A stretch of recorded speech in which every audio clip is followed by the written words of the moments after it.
Agora 7 horas e 44 minutos e vamos ver agora como está o movimento nas principais estradas que cortam a região. A gente vê agora imagens ao vivo da rodovia Presidente Dutra. Este é o trecho de Aparecida.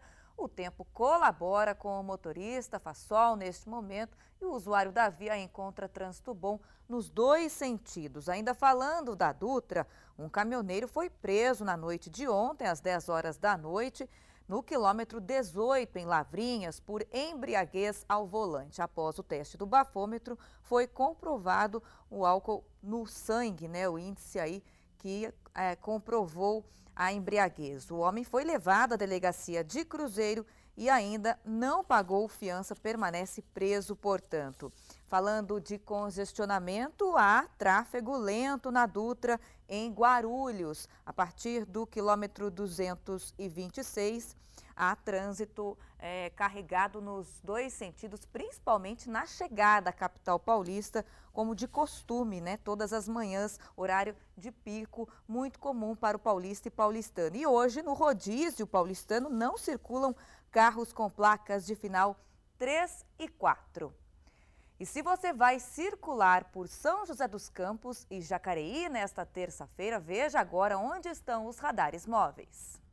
Em São José dos Campos, na Zona Sul, o equipamento opera na Avenida Andrômeda, na Avenida Central. E na região Oeste, o equipamento está na Rua Bernardo Grabois e na Avenida Alfredo Fernandes de Almeida. Em Jacareí, na Rua Anésia Ruston, no Jardim das Indústrias, Avenida 9 de Julho, no centro, Avenida Ademar de Barros, no Parque dos Sinos, Avenida Lucas Nogueira Garcês, no Jardim Nova Esperança, na Rua Bom Jesus, no Cidade Salvador, na Avenida Presidente Humberto de Alencar Castelo Branco, no Rio Abaixo. O assunto agora é saúde. A Prefeitura de São José dos Campos convoca pacientes para uma nova etapa do mutirão. E nesse primeiro atendimento, o médico especialista vai confirmar a necessidade da cirurgia e solicitar os exames necessários. A gente vai conversar agora sobre esse assunto ao vivo com Márcio Corrêa. Bom dia, Márcio. Bom dia, Mônica. Bom dia a todo mundo que assiste o Acontece Regional nesta manhã de terça-feira. Pois é, as consultas para esta nova etapa do mutirão de cirurgias aqui em São José dos Campos começaram nesta segunda-feira e são feitas na Santa Casa e também no Hospital Antoninho da Rocha Mármore. Como você disse, trata-se de uma espécie de mutirão para o médico avaliar se existe mesmo a necessidade do paciente ser operado ou não. Vamos conversar aqui com o vice-prefeito de São José dos Campos, doutor Itamar Cópio.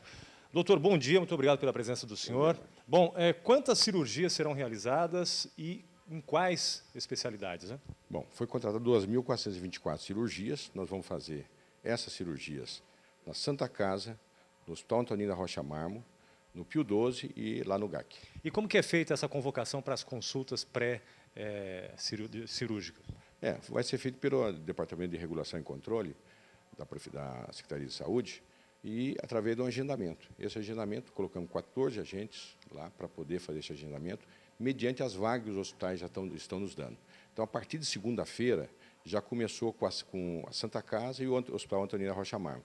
Já está feito normalmente, programando, porque a primeira etapa de avaliação do paciente é o exame pré-operatório, porque, na verdade, existe todo um contexto do paciente precisar da cirurgia, mas, na verdade, você precisa avaliar o doente, fazer exames novamente, fazer o exame pré-operatório para, em seguida, já executar as cirurgias. E confirmada essa necessidade de ser operado, quanto tempo, desde a consulta até a cirurgia? Isso é o tempo de fazer exames, porque você vai avaliar o doente, ver se realmente há necessidade de fazer a cirurgia ou não, porque muitos pacientes têm alguns problemas que já foram resolvidos, outros têm que ser resolvidos. Mas em torno de 15 dias, 20 dias, acho que já dá para executar a cirurgia. Qual que é a fila de espera hoje para essas cirurgias em São José dos Campos e qual a especialidade ou as especialidades que têm maior demanda? Quando nós herdamos da antiga administração, existia em torno de quase 17 mil pacientes para ser operado. Após a avaliação, isso caiu bastante, 30%, 40%. Então, já foram feitos, porque a primeira etapa do mutirão já foi feito. Nesses 3 meses, já foram realizados com verbo que o próprio prefeito Carlinhos Almeida, quando deputado federal, na transição, ele conseguiu 1 milhão e 700 mil reais para fazer as cirurgias, essas primeiras etapas, foram 2.200, mas já foram realizadas 2.000.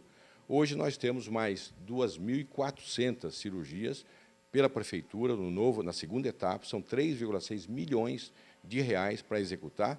E o tipo de cirurgia? Cirurgia geral, cirurgia pediátrica, cirurgia ginecológica e cirurgia geral, pediátrica, ortopédica e ginecológica. Agora, existe a possibilidade de contratar novas cirurgias, porque a fila é grande, como o senhor disse, né? Lógico, veja bem, nesses últimos 3 meses, só de cirurgias programadas foram realizadas 4.000 cirurgias, mais 2.000 cirurgias que já foram feitas na primeira etapa do mutirão de janeiro a março, são 6.000. Com mais 2.500, nós vamos para 8.500 cirurgias. Então, o prefeito Carlinhos Almeida e o secretário Álvaro Machuca realmente têm atuado, nós vamos ampliar, há necessidade de fazer mais, porque o que nós herdamos é um número muito grande de pacientes, mas nós estamos trabalhando bastante e acho que nós vamos resolver isso aí. Realmente vamos dar a resposta que a população tanto precisa. Muito obrigado, doutor, pelas suas informações. Voltamos com você aí no estúdio, Mônica. Obrigada, Márcio.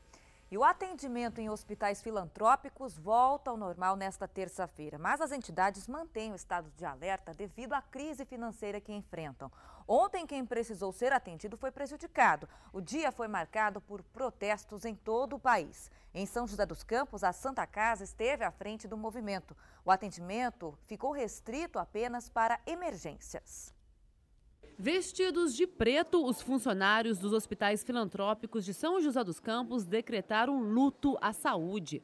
Esta segunda-feira foi marcada por protestos contra o repasse do SUS, que para as entidades é insuficiente. Acredito que essa revolta é do Brasil todo, né? Porque deve realmente haver um reajuste que não é feito há muitos anos. A gente quer continuar atendendo os pacientes da região, o atendimento de excelência que a gente continua prestando. O Ministério da Saúde paga, em média, 60% do custo dos procedimentos médicos dos hospitais beneficentes.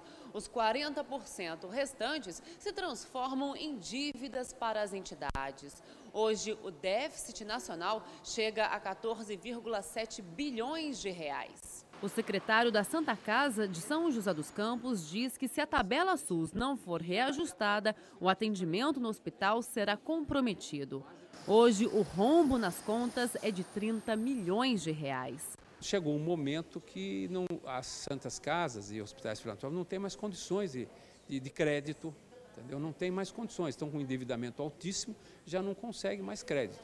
E essa dívida não é nossa, isso é bem claro, porque isso é uma defasagem da tabela SUS. Essa é a realidade. Então, nós marcamos esse 8 de abril com um movimento, porque a Santa Casa não pode fazer greve, não é por aí a coisa, né? Mas, enfim, nós no Brasil inteiro, hoje, não se está agendando cirurgias eletivas. Eletivas é aquelas que não são de urgência, aquelas que você pode marcar qualquer dia. Em São José dos Campos, outros hospitais filantrópicos passam por uma crise financeira, como o GAC e o Antoninho da Rocha Marmo.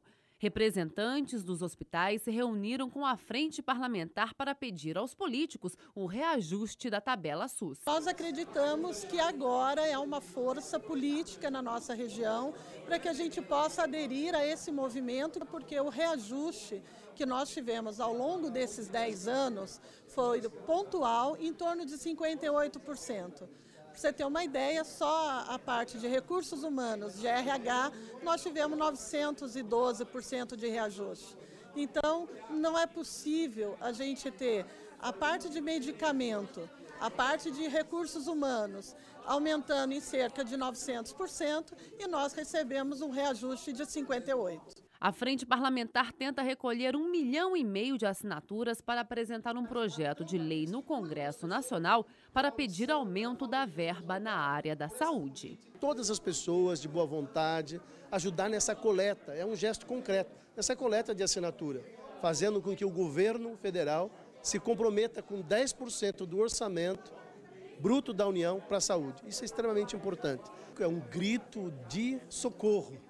Saúde pública em nosso país, ela está morrendo, porque não se volta o olhar com seriedade, com compromisso para essa realidade. Eu acredito que da mesma forma que existe preocupação para que os estádios estejam prontos para a Copa do Mundo, nós precisamos também olhar como é que está a vida, a saúde financeira, saúde e a capacidade de gestão dos nossos hospitais. 7 horas e 54 minutos, o Acontece Regional vai para um rápido intervalo. Daqui a pouco a gente traz para você a previsão do tempo e as vagas de emprego na região. Não perca!